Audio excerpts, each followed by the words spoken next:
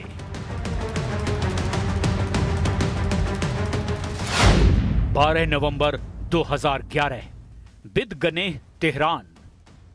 Revolutionary लड़ाकों का बहुत बड़ा हथियार गोदाम है यहां। उस रोज टॉप कमांडर पहुंचे थे, 17 के करीब कमांडर, क्योंकि हाई लेवल मीटिंग थी। लेकिन गुप्त मीटिंग शुरू होने से पहले बिदगने में विस्फोट हो गया। हथियार गोदाम में एक के बाद एक बमों और मिसाइलों के धमाके होने लगे। ईरान ने दावा किया कि हथियार भंडार में विस्फोट हादसा था, जिससे 17 रेवोल्यूशनरी कमांडरों की मौत हो गई। बिदगनेह में जान गंवाने वाले कमांडरों में शाहिदान गदीर का नाम दिया और ईरान ने इसे हादसा बताया।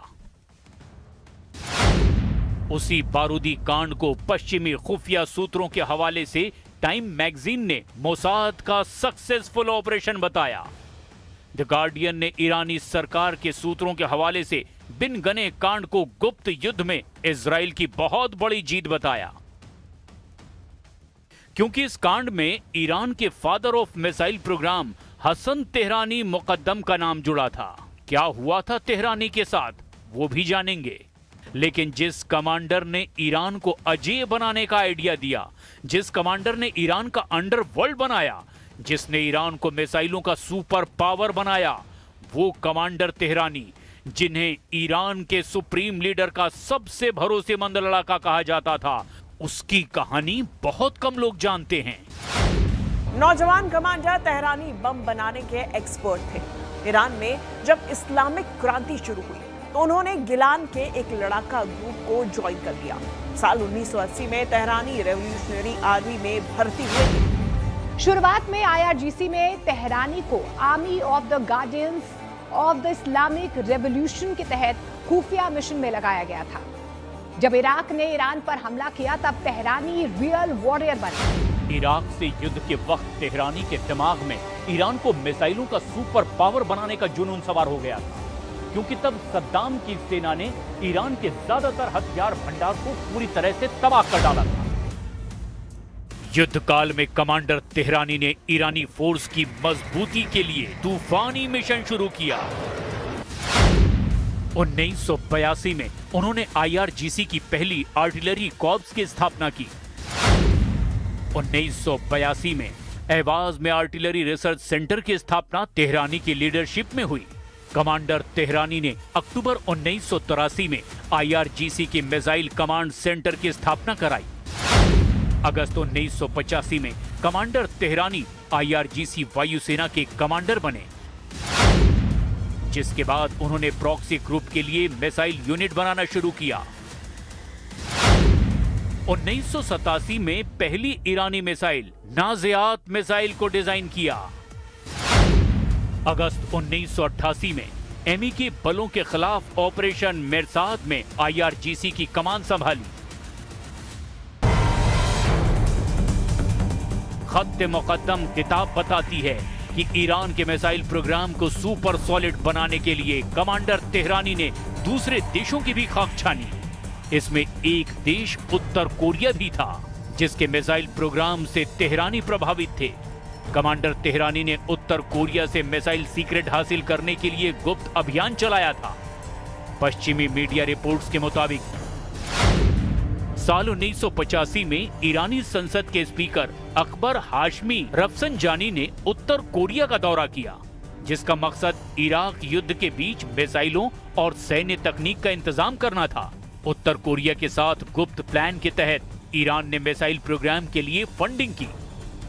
बदले में ईरान को मिला ऐसा फॉर्मूला जिससे शहाब, फतेह, खैबर शेकन जैसी मिसाइलें बनाई गई। इन मिसाइलों को दुश्मनों से बचाए रखने के लिए मिसाइल सिटी का आइडिया भी उत्तर कोरिया ने ही ईरान को दिया।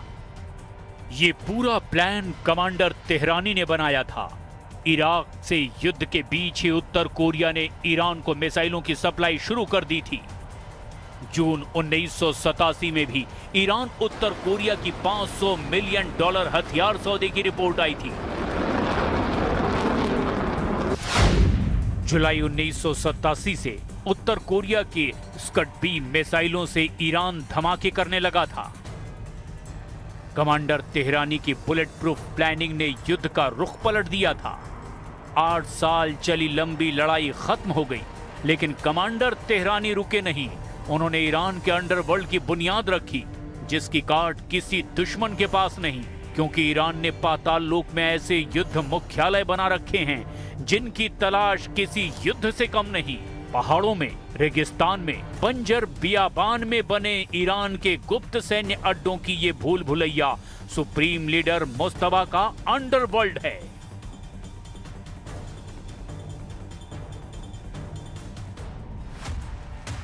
ईरान के अंडरवर्ल्ड में क्या नहीं है? लंबे युद्ध का हर हथियार यहां मिलता है। ईरान के सबसे खूंखार ड्रोन शिकारी यहां मिलते हैं।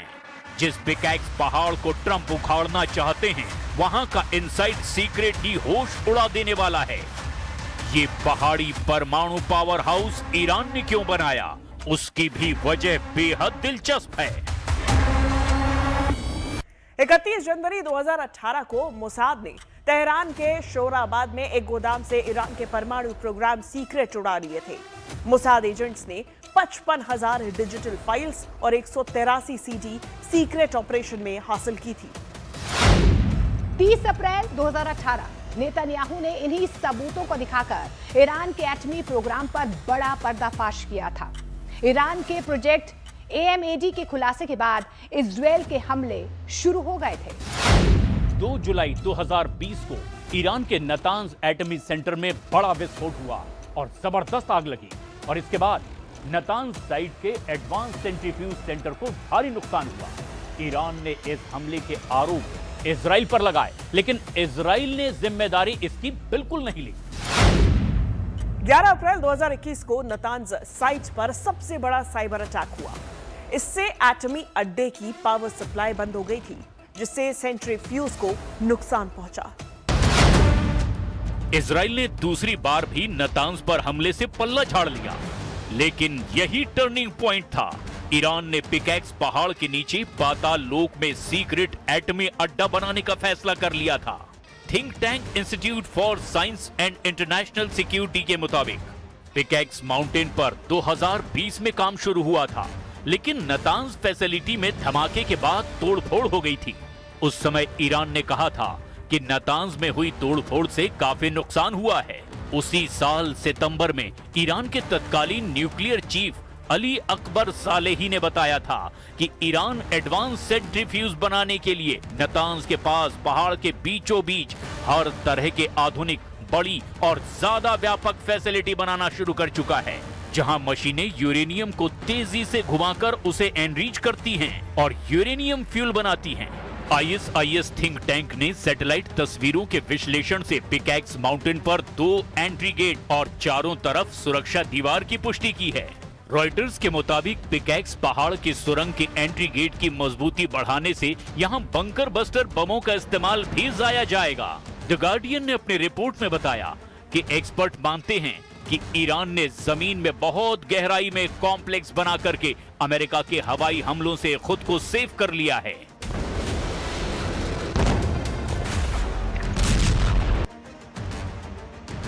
नतांज एटमी अड्डे से सिर्फ 2 किलोमीटर दूरी पर है पिकैक्स पहाड़, जहां जमीन के अंदर 100 मीटर गहराई में यूरेनियम रखे जाने की खबर है। मोसाद इंटेलिजेंस रिपोर्ट में बताया गया कि ईरान ने एटम बमों की लैब एक्टिव कर दी है। मोसाद ने रिपोर्ट दी है कि ईरान ने पिछले साल अपने यूरेनियम संवर्धन सेंट्रीफ्यूज को पिकैक्स माउंटेन के नीचे गहरी सुरंगों में पहुंचा दिया था। बीते साल जून में 12 दिनों तक चले इजराइल ईरान युद्ध के बाद यूरेनियम सेंट्रीफ्यूज को बेहद सुरक्षित पिकैक्स माउंटेन ट्रांसफर कर दिया गया था। पिकैक्स माउंटेन, जिसे माउंट कोलांग भी कहते हैं, यहाँ ईरान का सबसे सुरक्षित परिसर है। ये ईरान के नतांज यूरेनियम संवर्धन केंद्र के पास है, जहां पर 2 गहरे भूमिगत सुरंग नेटवर्क हैं। ये सुरंगें अमेरिका के सबसे शक्तिशाली बंकर बस्टर बमों की पहुंच से भी बाहर हैं।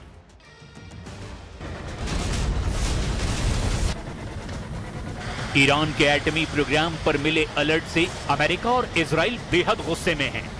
ट्रंप 100 बार ये बात कह चुके हैं कि ईरान को किसी भी कीमत पर एटम बम नहीं बनाने देंगे, लेकिन मोसाद की रिपोर्ट बता रही है कि न्यूक्लियर ग्रेड यूरेनियम को मोस्तबा के कमांडर सीक्रेट लोकेशन पर सेफ जोन में रख चुके हैं। क्या इसी वजह से ईरान को समझौते के प्रस्ताव मिलने लगे हैं? ईरान ने बताया है कि कई देशों ने फिर से बातचीत का माहौल बनाना शुरू कर दिया है।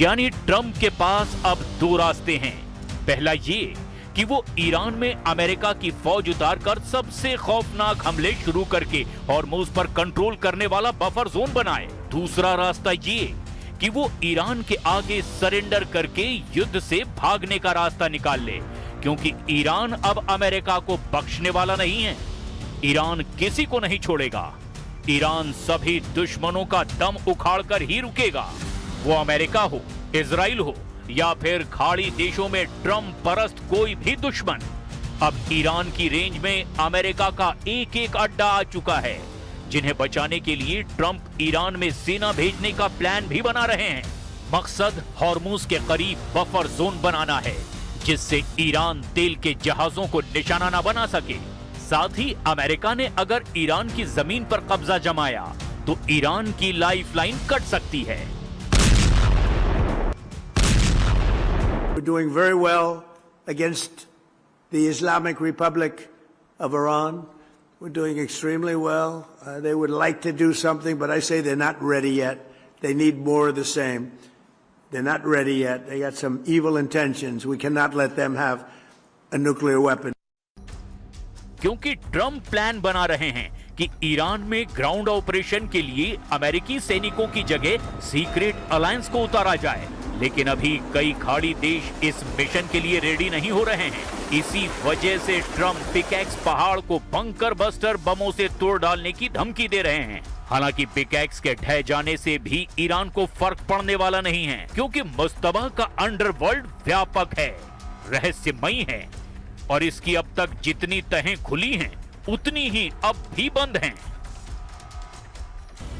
ये सीक्रेट हथियार ईरान के पाताल लोक में रखे हुए हैं, जिन्हें साल 2015 में पहली बार ईरान ने दिखाया था। ईरान की मिसाइल सिटी के सीक्रेट से जब पर्दा उठा था तब दुनिया हैरान रह गई थी, क्योंकि ये जमीन के अंदर 500 मीटर गहराई में बने ऐसे युद्ध मुख्यालय थे जहां हर तरह के हथियारों की नुमाइश की गई थी। उस वक्त brigadier general Amir Ali Hajizadeh ने दावा किया था कि उनके पास ऐसी एक दो नहीं दर्जनों मिसाइल सिटी है। कमांडर तेहरानी के बाद हाजीजादेह को ही ईरान के अंडरवर्ल्ड का बॉस बनाया गया था। साल 2009 के बाद अमीर अली हाजीजादेह को ईरान की मिसाइल ड्रोन और भूमिगत मिसाइल सिटी रणनीति का मुख्य वास्तुकार माना जाता है। ब्रिगेडियर हाजीजादेह ने तब ये साफ नहीं किया था कि वो किस लोकेशन की मिसाइल सिटी का वीडियो दिखा रहे हैं। और इतना ही नहीं, ईरान की मिसाइल सिटीज की लंबाई चौड़ाई को लेकर कभी कोई सटीक नक्शा भी जारी नहीं किया गया। ये एक टॉप सीक्रेट है। लेकिन सैटेलाइट तस्वीरों, लीक वीडियो और सैन्य विशेषज्ञों के विश्लेषण के मुताबिक मुस्तबा के अंडरवर्ल्ड का कुछ अंदाजा लगाया गया है। जैसे कि ईरान की मिसाइल सिटी काफी बड़ी है, ये किसी भूल भुलैया की तरह है। ये कोई एक सीधी सुरंग नहीं होती, ये हजारों कमरों और रास्तों का एक जाल सा है। दुश्मन को ये पता ही नहीं होता कि मिसाइलें असल में किस हिस्से में रखी है। ये मिसाइल सिटी इतनी लंबी है कि इनके अंदर ट्रक और मिसाइल लॉन्चर्स आसानी से एक छोर से दूसरे छोर तक दौड़ सकते हैं। ईरान के कमांडर ये दावा करते हैं कि उनकी मिसाइल सिटी देश के लगभग सभी राज्यों में है। अगर सभी मिसाइल सिटी एक दूसरे से जोड़ दी जाएं तो नेशनल हाईवे जैसा विशाल नेटवर्क बन सकता है। ईरान ने सुरंगों को इस तरह से बनाया है कि अगर एक हिस्सा बमबारी में ढह भी जाए तो दूसरा हिस्सा काम करने लगता है, और इसे कंपार्टमेंटलाइजेशन कहते हैं, यानी कि एक हिस्सा दूसरे से पूरी तरह कट सकता है। ईरान की मिसाइल सिटी में असेंबली हॉल है, जहां मिसाइल्स के पुर्जे जोड़कर उन्हें तैयार किया जाता है। फ्यूल डिपो है, जिसमें मिसाइल ईंधन को सुरक्षित रखने के लिए अलग सेक्शन है। इनमें बैरक्स भी हैं, जहां हजारों सैनिकों के रहने के लिए कमरे हैं। मिसाइल सिटी में मेस है, मेडिकल सेंटर है। युद्ध की स्थिति में ये मिसाइल सिटी कमांड सेंटर का काम भी करने लगती है। यहाँ युद्ध के दौरान पूरी सैन्य कार्रवाई को जमीन के नीचे से ही कंट्रोल किया जाता है।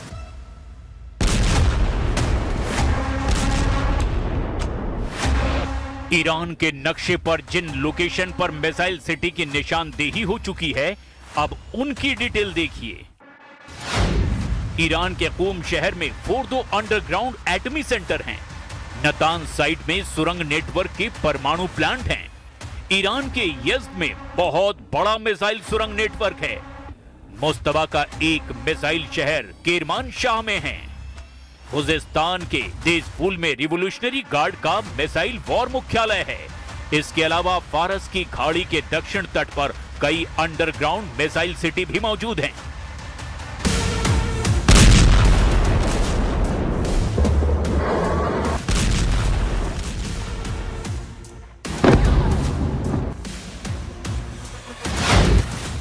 यहीं से लॉन्च हो रही मिसाइलें खाड़ी देशों में बने अमेरिकी अड्डों को जलाकर राख कर रही हैं।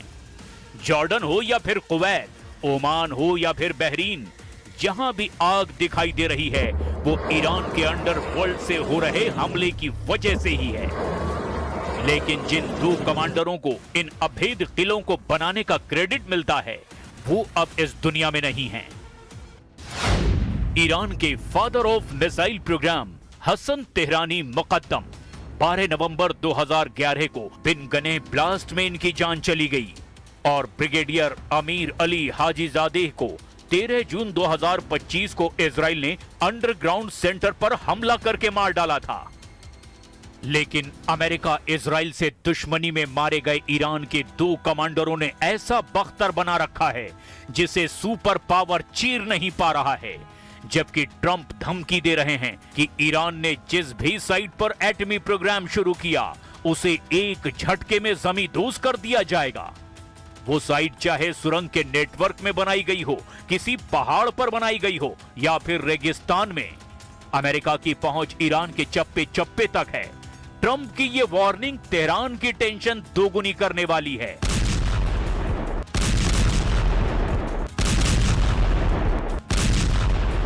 And we will absolutely attack. The new site that they're talking about. I mean, how about these people? They're in this because of nuclear weapons, and they're trying to possibly reconstitute a site. We'll hit that site. Any site where they're even thinking about nuclear, we'll be hitting it very, very powerfully.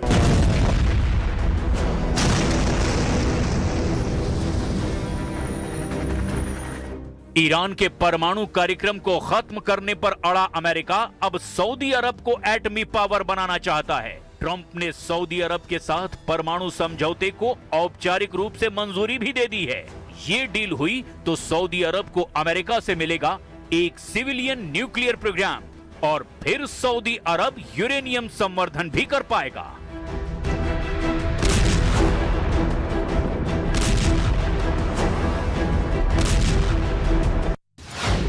ये deal अरबों dollar की हो सकती है। इस package में agreement 123 शामिल है। ये समझौता एक तरह से वो नियम है जिसके तहत दूसरे देशों के साथ अमेरिका न्यूक्लियर डील करता है।